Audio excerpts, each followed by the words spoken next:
마가복음 6장 1절로 6절까지 자, 다 펴시고 앞에 영상 화면을 통해서 같이 봉독하도록 하겠습니다.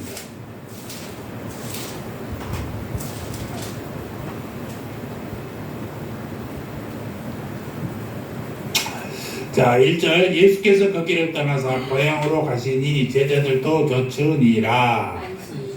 내려 회당에서 가르치시니 많은 사람이 듣고 놀라가로되 이 사람이 어디서 이런 것을 얻었느냐. 이 사람의 다른 지혜와 그 손으로 이루어지는 이런 권능이 어찌 됨이뇨. 이 사람이 마리아의 아들 목수가 아니냐, 야고보와 요셉과 유다와 시몬의 형제가 아니냐, 그 누이들이 우리와 함께 여기 있지 아니하냐 하고 예수를 배척한지라. 예수께서 저희에게 이르시되 선지자가 자기 고향과 자기 친척과 자기 집 외에는 존경을 받지 않음이 없느니라 하시며, 거기서는 아무 권능도 행하실 수 없어 다만 소수의 병인에게 안수하여 고치실 뿐이었고 저희의 믿지 않음을 이상히 여기셨더라. 이제 모든 촌에 두루다니시며 가르치시더라. 아멘. 오늘은 마가복음 6장의 말씀을 중심으로 예수님을 놀라게 한 불신앙, 이 불신앙을 예수님이 얼마나 놀라겠는지 그 얘기를 말씀을 전하려고 합니다. 예수님은 하나님이십니다만 인간이기도 합니다. 아멘. 여러분 밑에 이유가 아세요? 그래서 예수님은 신성과 인성을 두 가지를 다 가지고 있어요. 온전한 사람이신 예수님은 사람의 속성을 또 모두 같이 했어요. 그러니까 웃고 울고 탄식하고 기뻐하고 유머도 사용하시는 것까지 어느 사람께 동일하게 희노애락을 나타내신 분이십니다. 인간이죠. 드문 경우이기도 합니다만 예수님 놀라기까지 했다는 거예요. 누가복음 7장 초대 보면 백부장의 종을 치료하신 사건이 나오죠. 백부장인 예수님이 직접 우리 집에 가지 않더라도 여기서 기도하더라도 아마 다 고칠 수 있을 것입니다 라면서 누가복음 7장 7절에 말씀만 하사 내 아이를 낫게 하소서라고 얘기하십니다. 그때 예수님이 놀랍게 여기셔서 다른 무리들에게 말씀하십니다. 이스라엘 중에서도 이만한 믿음을 만나보지 못하였노라. 깜짝 놀라는 장면이 나오죠. 또 십자가 고난을 앞두고 예수님 제자들과 함께 겟세마네 동산을 하시면서 심히 놀라며 슬퍼하셨다라는 기록이 있어요. 그러니까 인간이 느낄 수 있는 희노애락을 다 느끼신 분이에요. 그러니까 우리와 다름없이 희노애락을 가지신 분이 예수님이라는 것입니다. 본문은 또 다른 의미에서 예수님의 감정을 표현하고 있는데 6절 보니까 그들이 믿지 않음을 이상히 여기셨더라. 믿지 않음, 불신앙을 이상히 여겼다는 것입니다. 예수님의 고향인 나사렛 사람들이 자신을 믿지 아니하고 배척하는 것을 예수님이 이상히 생각했다라는 것입니다. 이 본문을 기록한 저자의 의도는 예수님의 이적 기록에 대한 해석을 부여하는 데 있어요. 주님의 가르치심과 그가 가르치신 엄청난 능력들을 참으로 놀랍고 많은 사람들이 예수님을 따랐지요. 그 기적들을 보여서 동시에 이를 시기하고 배척하는 사람들도 있다는 것입니다. 이것은 제자들이 장차 당할 배척을 미리 시범 보이신 것이지요. 본문은 예수님이 2차 갈릴리사의 기간 중 고향 나사렛을 방문하셔서나 배척받으신 사건이 기록되어 있습니다. 성경의 기록으로는 마지막 고향 방문이 되겠습니다. 이는 누가복음 4장에 나오는 나사렛 방문과는 좀 다른 사건이에요. 누가복음의 기록은 갈릴리 선교 초기에 있었던 사건이지만 본문은 예수님의 선교 사역이 대략 한 2년 정도 경과한 시점에 일어난 사건이란 말입니다. 특히 앞선 방문에서 나사렛 사람들이 예수님을 낭떠러지에 밀쳐 죽이려고 하였어요. 그럼에도 불구하고 또다시 이곳을 찾는 것은 목숨 걸고 거듭되고 있는 배척에도 불구하고 한 영혼이라도 더 구원하시려는 예수님의 그 구원의 열정을 잘 보여주고 있는 장면입니다. 1절에 뭐라 합니까? 예수께서 거기를 떠나서 고향으로 가시니 제자들도 따르니라. 본문은 제자들도 함께 있었다는 것을 강조하고 있지요. 제자들은 현장을 목격하며 여러 가지 일을 배운 것입니다. 책상에서만 배운 게 아니라 시청각 교육으로 예수님을 따라다니면서 예수님이 직접 전도하고 예수님이 직접 말씀을 전하고 직접 치료하는 장면들을 보고 배우는 것입니다. 이것은 예수님의 사역의 양 측면을 보여주고 있어요. 오늘 말씀을 통하여 사람들의 불신앙에 놀라시는 예수님의 모습을 살펴보면서 우리의 믿음을 한번 재점검하는 계기가 되었으면 좋겠습니다. 먼저 우리가 2절을 한번 볼까요? 2절 시작. 안식일이 되어 회당에서 가르치시니 많은 사람이 듣고 놀라 이르시되 이 사람이 어디서 그런 것을 얻었느냐. 거기까지 2절까지만 봅니다. 예수님의 고향 나사렛에 가셔서 안식이 되니까 회당에서 가르치기 시작했다라는 것입니다.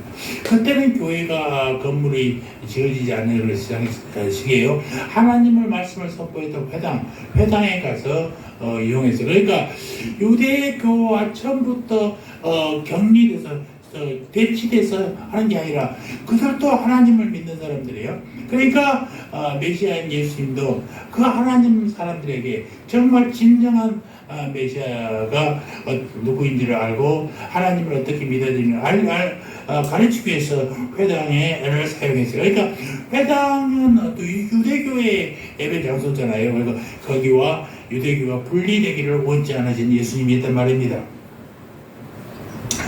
사실 예수님은 처음부터 유대 종교 지도자들, 그 하나님을 믿는 유대 종교 지도자들, 그들과 정말 싸우기 싫었어요. 싸우려 하지 않았어요. 오히려 그들에게 정말 참 복음이 무엇인지, 너희들이 하나님만 믿는 게 아니라 하나님으로 된 메시아 예수 그리스도를 믿게 하기를 바랬단 말입니다. 그런데 종교 지도자들은요, 예수님의 가르침을 거부했어요. 예수님을 넘어뜨리기만 엿봤어요. 예수님 믿으면요, 자기들 위치가 불안해지는 것입니다. 왜 그럴까요? 예수님의 가르침에 많은 사람들이 듣고 놀랐다는 것이죠. 왜? 그동안에 가르치다가 전혀 다르단 말입니다. 여기서 놀랐다는 표현은요, 압도되었다, 깜짝 놀라서 충격받다라는 이런 뜻이 들어있어요. 그러니까 사람들은 예수님에서 나오는 지혜롭고 권위 있는 말씀에 압도되어서 충격을 받았다는 것입니다. 사실 고향 나사렛 사람들은 예수가 누군지 잘 알잖아요. 그건 믿자는 목사의 아들이에요. 그런데 말씀을 듣고 보니까 예수님의 가르침은 거부할 수 없는 능력으로 그들에게 다가왔다는 것입니다. 주님의 말씀은 믿음이 없는 자들에게도 보이는 능력을 가지고 있었다는 것입니다. 사랑하는 성도 여러분, 예수님의 가르침은 말씀에는요, 능력 있는 말씀이라는 사실을 기억하시기 바랍니다. 믿고 따르는 자뿐만 아니라 믿지 않는 사람들에게도 능력이 느껴지는 말씀이었다는 것이죠. 우리가 주님의 말씀을 믿음으로 받아들이면 주님의 말씀의 능력은 우리에게 전달되어 올 것입니다. 하지만 나사렛 회당의 사람들은 믿음이 없었어요. 그들은 주님의 능력과 가르침을 눈으로 확인하고 놀라게까지 했지만 결국 주님을 영접하지도 못하고 오히려 배척했다라는 것입니다. 오늘날도 이 세상에는 예수님에 대해 진정한 믿음이 없으면서도 능력과 교훈의 탁월함에 대해서 입으로 인정하는 사람들이 적지 않아요. 예수를 안 믿어. 나 성경 몇 독했어. 예수를 안 믿어. 나 성경 몇 독했어. 다 그렇습니다. 교회에 나 전도를 해보면요, 교회에 나이를 지르도 싫지만 예수님이 누구신지는 잘 안다. 나는 예수가 싫어가 아니라 예수 믿는 사람들이 싫어서 교회 안 나간다라는 얘기하는 사람들을 가끔 있다고요. 예수님에 대해서는 어느 누구도 부정하지 않아요.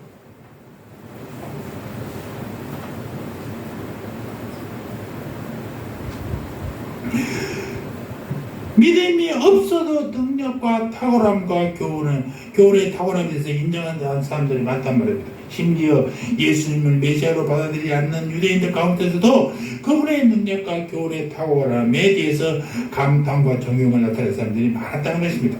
그러면서도 우리는 예수를 진정한 메시아로 받아들일 수 없다라고 말하고 있는 것입니다. 여러분, 믿음 없는 자에게도 예수님의 지혜와 능력을 분명히 보입니다.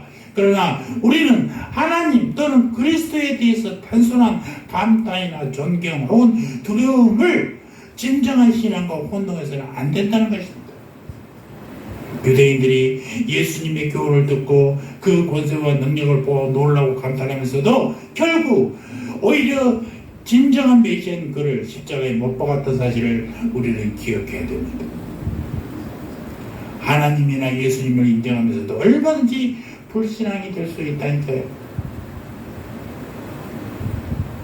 제가 그랬다고 그랬잖아요. 저는 초등학교 1학년 때 교회를 나왔어요.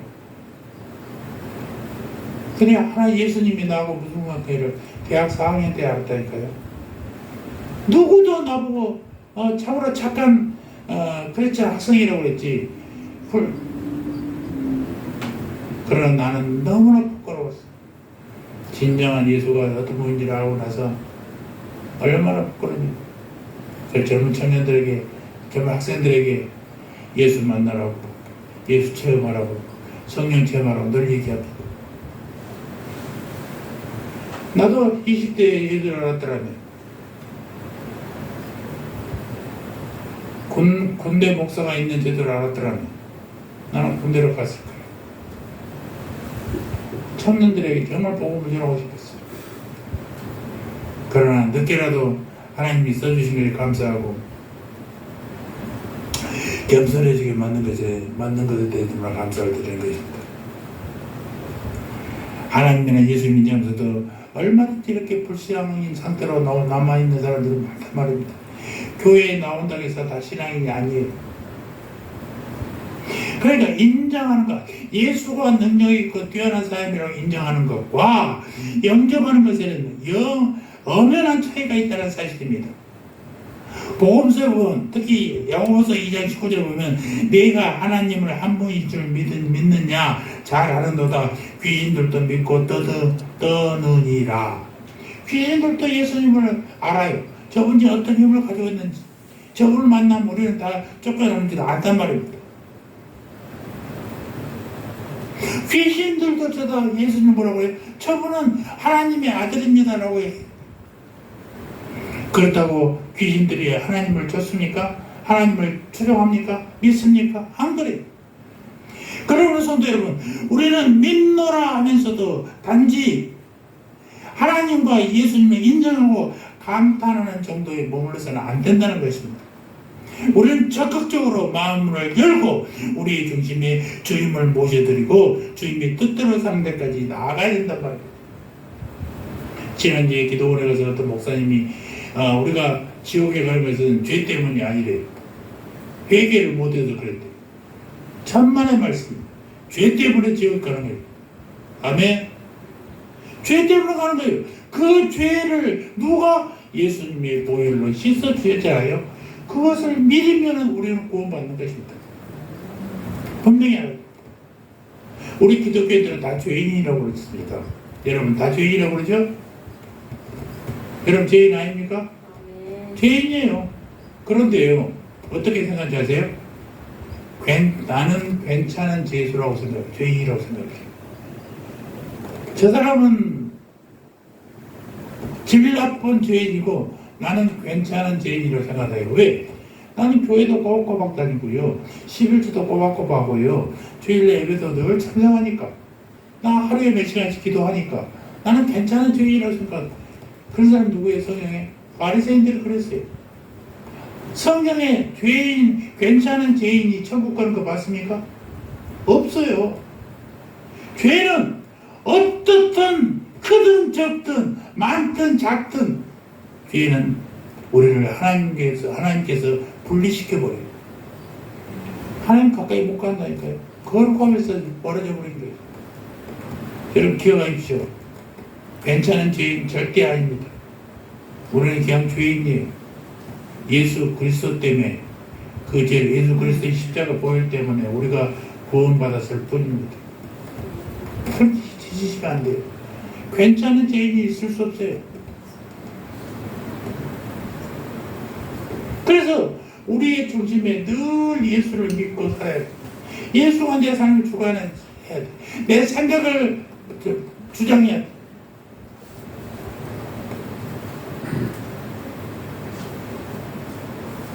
그래서 믿지 않는 사람들 예수님의 설교 듣고 깜짝 놀랐다고 그러지 않습니까?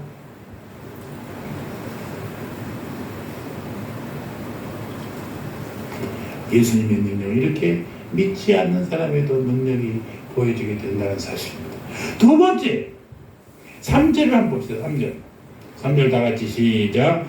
이 사람이 마리아의 아들 목수가 아니냐, 야고보와 요셉과 유다와 시몬의 형제가 아니냐, 그 누이들이 우리와 함께 여기 있지 아니하냐 하고 예수를 배척하니라. 그러니까 예수님의 육적 배경을 너무 잘 알기 때문에 예수님을 배척하고 있는 것입니다. 이것은 신앙적인 고정관념을 깨야 되는 거예요. 나사렛 사람들이 예수님을 믿지 않고 배척한 딱 그 하나예요. 그들이 예수님의 육신적 배경을 너무나 잘 알고 있으니까. 3절은 예수님의 교훈을 듣고 그들이 서로 나는 대화의 내용이에요. 그들은 예수님이 이전에 지녔던 직업뿐만 아니라 가족 관계에 이르는 모든 신변에 대해서도 아주 정확하게 알고 있어요. 그런데 이 모든 지식들이 오히려 그들을 구원으로부터 멀어지게 했다는 것입니다. 아무리 진리를 전해도 하나님의 말씀을 전해도 저것이 목수의 아들인 주제에 주가 무슨 뜻 저것이 어떻게 나오냐. 자기를 믿지 못하는 고향 사람들을 보면서 예수님이 하시는 말씀이 무엇입니까? 선지자가 자기 고향과 자기 친척과 자기 집 외에서는 존경을 받지 못함이 없느니라. 그러니까 고향과 친척과 자기 집에서만 존경받지 못한다는 것입니다. 4절의 말씀이 이것은 당시 헬라 세계와 유대인들에게 보편적으로 알려져 있던 결혼이에요. 결혼. 예수님만이 한 게 아니라 이렇게 항상 그렇게 말했죠. 그럴 거 아닙니까? 제가 우리 고향에서 자라나서 갑자기 고향에 우리 아버지 집안 다 아는데 갑자기 이렇게 하면요. 저희가 학교 나오지도 않았는데 무슨 소리를 하고 있는 하면서 믿어주겠어요? 야, 말에는 힘 있고 멋있게 설교를 잘하는데 저게 뭐요? 다 그래요. 서양 속담에 친밀함은 경멸함을 낳는다라는 말이 있어요. 가까워지면 가까워질수록 더욱 예의와 존경심이 없어진다는 것입니다. 이게 부부관계도 그렇지 않습니까? 부부관계도 더 존경해야 되고 더 사랑해야 되는데 너무 아는다는 것 때문에 함부로 하고 욕도 함부로 하고 말도 함부로 해버립니다. 또 나하고도 같이 살니까 나를 잘 알 거라고 생각하고 함부로 해버려요. 이런 교육이 바로 그런 겁니다.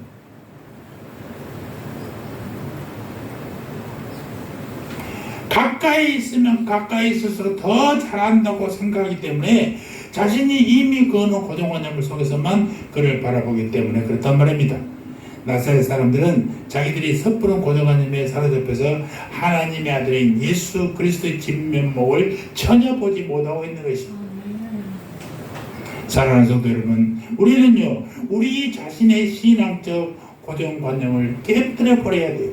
그렇지 않으면 잘못된 이 고정관념에 빠져서 말씀이 주는 신성한 생명력을 잃어버리기 때문에 그렇습니다.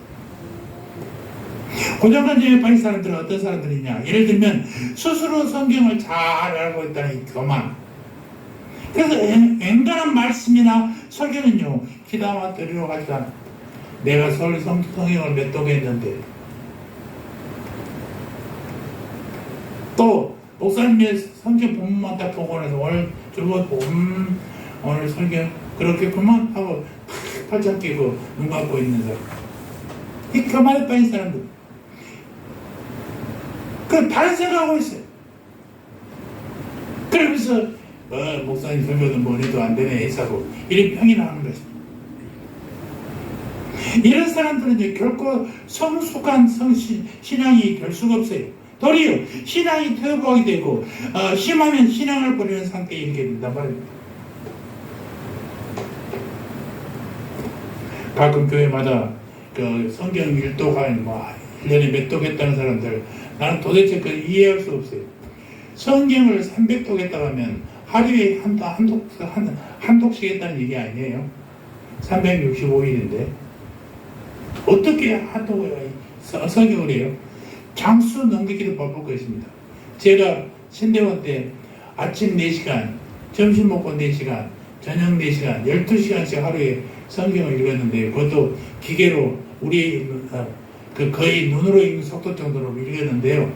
1시간마다 졸려버려요. 그러니까 옆에서 볼펜으로 콕콕 찔러가면서 12시간을 했는데요. 그렇게 딱 하면 성경이 1독 됩니다. 1독. 구약 성경이 1독 돼요. 구약. 12시간씩 일주일을 하니까 1독을 하더라고요. 그런데 어떻게 성경을 이렇게 1년에 30독을 해요? 말도 안 되는 거죠. 30독, 300독을 해가지고 무엇이 남겠어요? 종이만 넘기는 것밖에 안 하고. 성경 전체를 잘 알아야 되는 게 아니라, 물론 성경 전체를 잘 알긴 해야 되지만 성경의 한 구절이 우리 삶을 바꿔버리는 것입니다. 한 구절만 딱 고쳐지면 삶이 바뀌죠.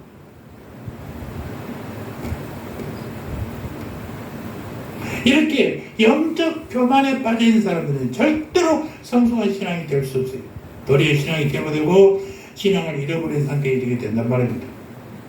본문 2절 3절에 보면요, 나사렛 사람들이 수군거리는 5번에 걸쳐 질문 속에서 마리아의 아들 목수를 깔아부는 듯한 냄새를 맡을 수 있는데, 그 뭐냐? 예수를 뭐라고 해요? 이 사람이 6절 보니까 6장 2절에 이 사람이 어디서 이런 것을 얻었느냐, 이 사람이 받은 지혜와 그 손으로 이루어지는 이런 권능이 어찌 되느냐. 또 3절에 이 사람이 마리아의 아들 목수가 아니냐 하면서 예수를 계속 이 사람이라고. 그러니까 목수에 불과한 주제에, 그리고 여인의 아들인 주제에 쟤까지까지 무슨 대단한 사람이 되는가 라는 태도란 말입니다. 그들은 예수님의 가르침 지혜와 그 속에서 나오는 경이적인 권능을 모독하고 일면으로는 놀라면서도 다른 한편으로는 무시하고 있다는 것입니다. 여러분, 본문의 나사렛 사람들은 오늘 우리의 모습과 별로 다를 바가 없지 않습니까? 너무나 가깝고 너무 잘하고 너무 익숙하게 되면 나도 모르는 사이에 신앙의 형식화가 이루어지게 된다는 것입니다. 특히 모태 신자를 아는 사람들, 목회자의 아들들, 자녀들, 혹은 교회 직분자들의 아들들, 자녀들, 또 교회에 오래 다닌 사람들, 이런 사람들이 이런 유행에 빠져요. 내가 성경을 몇 독 했는데, 내가 이 교회의 창립 멤버인데, 또 인터넷에 요즘에 설교가 세우고 셌잖아요. 그 단임 목사 설교가 귀에 안 들어오는 거예요. 유명한 설교가 안 들으니까.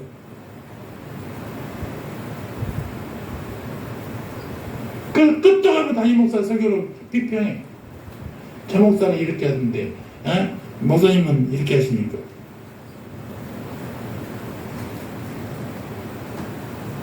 여러분, 우리의 형식화된 신앙생활은요, 예수님의 능력 있는 말씀을 무력하게 본다는 것입니다.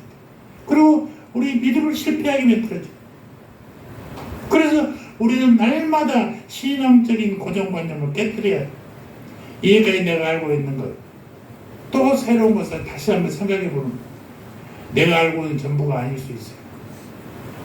내가 아닌 것이 전부가 아니라는 것을 인정하는 게 중요해요. 나이가 먹으면요, 고집밖에 안 생겨요. 지가 한 것이 다 한 것처럼. 내가 70년 살았지만 70년 산 인생이 전부라고 생각해요. 80년 사는 사람들은 또 다른 70을 봐도 아기 같을 거 아닙니까? 그래서 신앙적 고정관념을 깨시기를 주의 이름으로 축원합니다. 세 번째는, 자, 5절을 봅시다. 거기서는 아무 권능도 행하실 수 없어 다만 소수의 병자에게 안수하여 고치실 뿐이었고. 그러니까 이 말을 히브리어를 직역하자면 이런 뜻이에요. 예수께서 몇몇 병자만 안수하여 치료하신 것을 제외하고는 거기에는 아무런 능력도 행하지 않았다를. 예수님이 능력이 없어서 안 했을까요? 이 병행구절인 마태복음 13장 58절에는 그들이 믿지 않음으로 말미암아 거기서 많은 능력을 행하지 아니하시니라 라고 기록되어 있습니다. 그러니까 나사렛 사람들의 불신이 예수님의 능력을 행하지 않는 요인으로 작용했다는 것입니다. 즉 예수님이 능력이 제한되었기 때문에 거기서 이적을 행하신 게 아니라 사람들의 불신을 위해서 많은 권능을 행하시지 않았다는 것입니다. 여러분 마태복음, 마가복음, 누가복음을 계속 읽어보면요, 그 많은 예수님의 기적들 중에 예수님이 지나가다가 갑자기 보고 너 눈이 안 보이냐? 눈 어떻게 해줄까? 너 안진병이냐? 안진병이 다리 낫게 해줄까? 그런 적이 한 번도 없어요. 내가 예수님을 보기만 하면, 내가 예수님의 옷자락만 만지면 이 그림자라도 밟으면 변화될 것 같다는 간절함이 있을 때 기적이 일어나는 것입니다. 똑같은 성도들의 말씀을 전하는데 어떤 사람은 놀랍도록 은혜를 받고 어떤 사람들은 싱겁고 맨날 그 소리만 하네 이런 식으로 하는 사람도 있어요. 누구의 잘못이에요?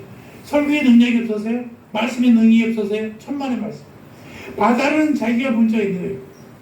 나의 간절함이 이 기적을 일으키는 것이고 나의 간절함이 변화를 주는 것입니다. 특히 이 권능이라는 말이 우리 헬라어로 잘 쓰잖아요. 디나미스라는 말을 쓰는데 이건 뭐냐? 하나님의 구원 능력을 지칭하는 단어이기도 하다는 사실을 이런 기억하죠. 권능, 능력이라는 것은 항상 주님에 대한 얘기를 할 때 그래요. 구원 능력을 얘기할 때 쓰는 것입니다. 그래서 본절의 말씀은 구원자 대신 예수 그리스도를 거절하고 불신하는 곳에서는 하나님의 구원 역사가 일어나지 않고 있다는 것입니다. 주님의 말씀과 권능은 오직 어디서 나타나요?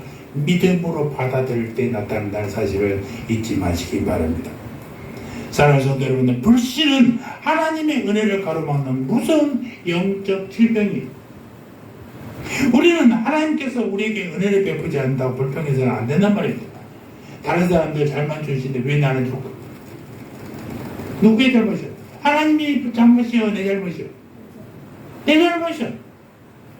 내가 하나님께 감사할 줄 모르니까 감사는 보이지 않고 안 죽을만 생각되는 거예요. 그래서 우리는 먼저 우리 자신이 하나님의 은혜를 받을 수 있도록 마음의 준비를 갖춰야 돼요. 즉 우리 자신을 살펴보면서 스스로 성결케 하고 하나님의 은혜를 간절하게 사모하는 마음을 가져야 하나님의 능력이 내게서 나타난다는 것입니다.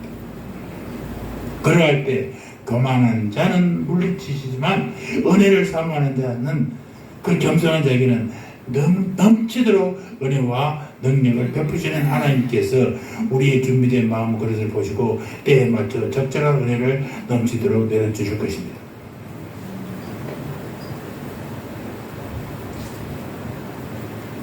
여러분, 우리는요 복음을 배척하는 사람을 보면서 부끄러우지 말고 도리어 이상하게 여겨야 돼요. 내가 설교도 전도를 했는데 그들이 전도가 무시해. 하나님 믿으면 뭐예요? 내가 우리 전도 아는 사람이 있는데 예수 믿으면 몇 생고지 거짓말 됐다고 하면서 막 욕할 사람도 있어요. 그 사람은 부끄러워할 거 없어요. 희성에 얘기해야 돼요. 오늘 보면 6절을 보면요 예수님이 그러잖아요. 그들이 믿지 않음을 이상히 여기셨더라. 나사렛 사람들, 예수를 하나님을 잘한다는 사람들, 유대교에 신봉하는 사람들, 그들의 불신앙을 보면서 이상히 여기셨다라는 것입니다. 왜 그랬을까?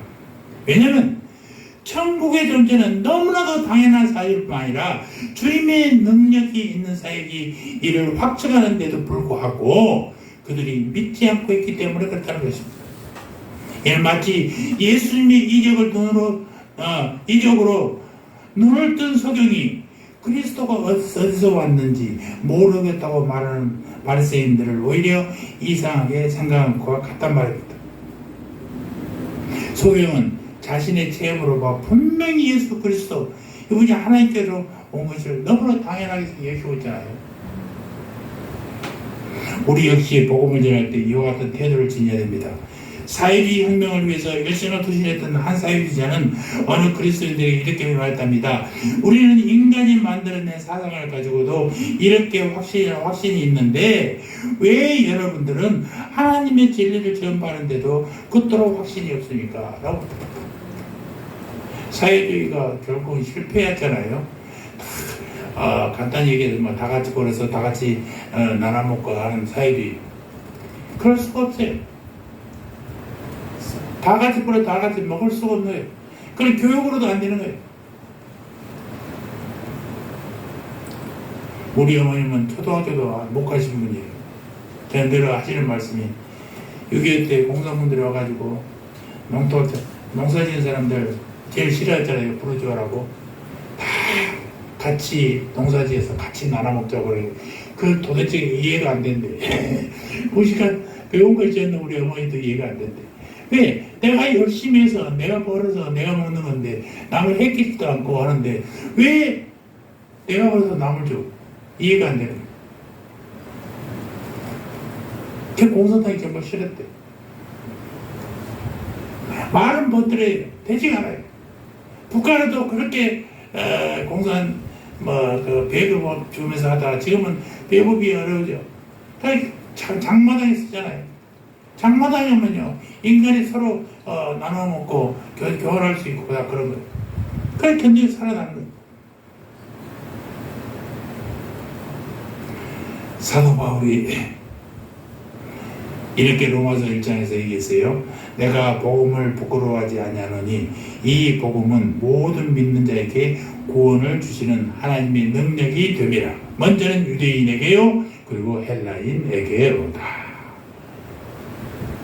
예수님이 태어난 유대 이스라엘을 선택한 그 나라가 먼저 구원받고 거기를 떠나 밖으로 나간 헬라가 또 말할 것이다.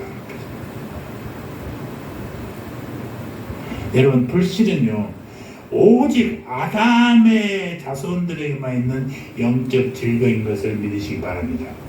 아담의 자손은 아담은 무슨 뜻이냐? 아담이란 그 자체가 사람이라는 뜻이에요. 그러니까 사람에게만 있어요. 짐승에게 불신이 있어요? 그들은 믿음도 없어요. 신앙도 없어요. 우리 인간에게만 있어요. 인간에게. 이게 불신이 영적 질병이라는 것입니다. 천사들도 믿고 먼저 간 성도들도 믿고 심판을 기다리는 영혼들도 다 믿어요. 심지어 귀신들도 믿고 따른다고 했어요. 그런데 그러니까 불신은요 오만방자한 자세예요. 주님의 물에 무한한 지혜와 능력을 여러분 보시기 바랍니다. 도대체 사람이 할 수 있는 것이 얼마나 되기에 주님의 말씀을 믿지 못한단 말입니까? 말도 안 되잖아요. 기독교 복음의 영향을 살펴보십시오. 지난 2000년 교회 역사를 공부해 보십시오. 부인할 수 없는 하나님의 손길이 역사 속에 그대로 녹아있지 않습니까? 예수를 부인하겠다고 성경을 읽다가 깨진 사람들이 한두 사람입니까? 그럼에도 불구하고 얼마나 많은 사람들이 복음의 말씀을 듣고 감동받고 결심했다가 포기하는지 모른단 말입니다.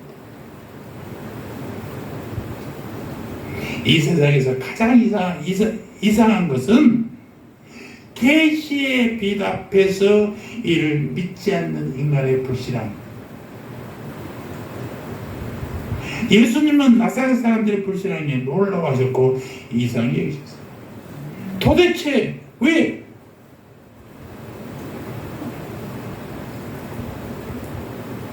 하나님이 우리를 볼 때 우리의 불신앙에도 놀라시지 않을까 생각해 봅니다. 저 김 목사 내가 기대한 만큼도 안 되면서 지가 목사라고 저 사모 기도도 안 하면서 괜찮은 죄인이라고 이렇게 평가하지 않으실까? 난 두려워요.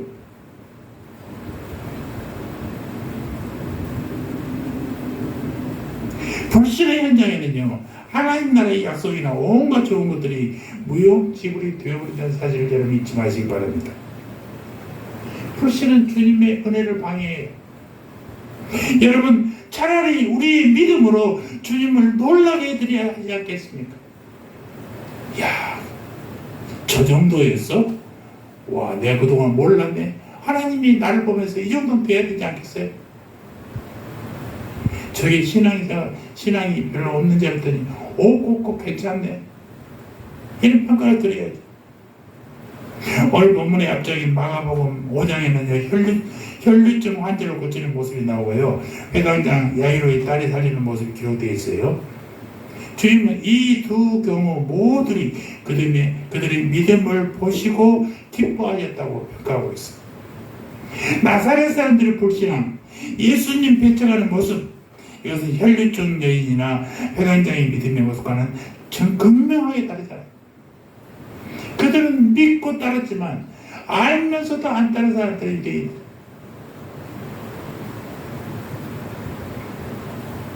여러분, 우리 스스로 한번 돌아보시기 바랍니다. 혹시 여러분에도 이런 편견이 없는가? 귀를 막아버리거나 소용없다는 등의 부정적인 태도는 없는지 한번 생각해 봅시다. 내가 알고 있는 지식 이만큼도 안 돼, 하나님의 성경이 이만큼도 안 되는 거 알고 있으면서도 함부로 판단하거나 독선이나 교만을 하고 있는, 교만의 모습을 보이고 있는 우리가 아닌지 한번 보시자는 것입니다. 예배나 기도나 모든 교회 생활이 너무나 익숙해서 형식화된 믿음은 아닌가를 한번 돌이켜보자는 것입니다. 우리 주님의 능력은요, 누구 손에 달렸어요? 우리의 믿음에 달렸어요. 주님의 능력이 부족해서 나타나는 게 아니라 우리의 믿음이 부족해서 나타나고 있는 것입니다. 사역에 나선 우리 앞에서도 긍정적인 반응뿐 아니라 부정적인 반응이 있는 것을 여러분 잊지 마시기 바랍니다. 그들은 우리에게 온갖 반대의 소리를 토해낼 것이고 때로는 배척할 것입니다. 우리 앞에 제2, 제3의 나사렛 사람들이 있을 수 있어요. 이게 특히 이제 이전을 하게 되면은 또 그런 면상도 많이 나타날 겁니다. 내일 모레 수요일 날 다시 여기 조합에서 나와서 실사를 하고, 그 다음에 이제 내가 어디로 이사 가겠다 그러면은 그 계약서를 갖고 가면은 이제 보상이 나온가 봐요. 이제 좀 더 나도 수요일 날 오면은 내가 만나고 얘기를 들어보고 하겠습니다만은 이전을 하게 될 것입니다. 이전을 하게 되면 새로운 곳에 가면은 그런 여러 사람들이 오기도 할 것이지만 또 배척하는 사람들도 많이 생겨나요. 항상 80%, 20%를 찬성하면요, 80%는 반대하는 사람들이 있어요. 항상 있어요. 8대2의 법칙은 항상 있게 돼요. 8명이 찬성하면 2명은 꼭 반대하는 사람도 나타나고 그런단 말입니다. 그렇다 할지라도 여러분 실망하지 마십시오. 주님은 우리를 이해했습니다. 그리고 새로운 길을 분명히 준비해 놓으실 줄 믿습니다. 사도행전의 초대교회 성도들은요, 극심한 반대와 핍박 속에서도 오직 성령의 도우심을 의지해서 놀라운 역사를 이루었습니다. 그들의 믿음은 복음서에서 예수님이 놀라시던 수준의 믿음이었단 말입니다. 우리의 믿음을 보시고 예수님이 깜짝 놀라셨으면 얼마나 좋겠어요. 우리의 불신앙을 보면서 이상히 여기시지 않도록 말입니다. 우리 세안교회 한 사람 한 사람 손들어 보면서 저들의 믿음의 행위를 보면서 이상히 생각하는 게 아니라 놀라지는 예수님. 이를 우리가 모두 되었으면 좋겠습니다. 그렇게 되기를 주의 이름으로 축원합니다. 할렐루야. 하나님 우리 아버지, 오늘도 말씀을 우리를 가르치시고 갈 길을 알려주시니 감사합니다. 우리의 불신의 주님도 놀라워하시며 불신의 현장에는 하나님 나라의 약속이나 온갖 좋은 것들이 무용지물이 되고 불신은 주님의 은혜를 방해하는 줄 믿습니다. 믿음 없는 자에게도 보이시는 말씀의 능력을 믿고 신앙적 고정관념을 깨뜨려서 영적 질병이나 불신을 깨부수고 온전한 믿음 안에 서게 하여 주시옵소서. 감사합니다. 예수님의 이름으로 기도합니다. 아멘.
이제는 우리를 불신의 지옥에서 구원하신 우리 구주 예수 그리스도의 은혜와 하나님 우리 아버지의 사랑과 성령 하나님의 내주인도 역사하심이 온전한 믿음 안에서는 그리스도인 되기를 결단하는 고개 숙인 주님의 백성들 머리 위에 저들의 자녀와 가정과 삶의 터전이 위에 이제부터 영원토록 영원봉토록 함께 있을지어다. 아멘.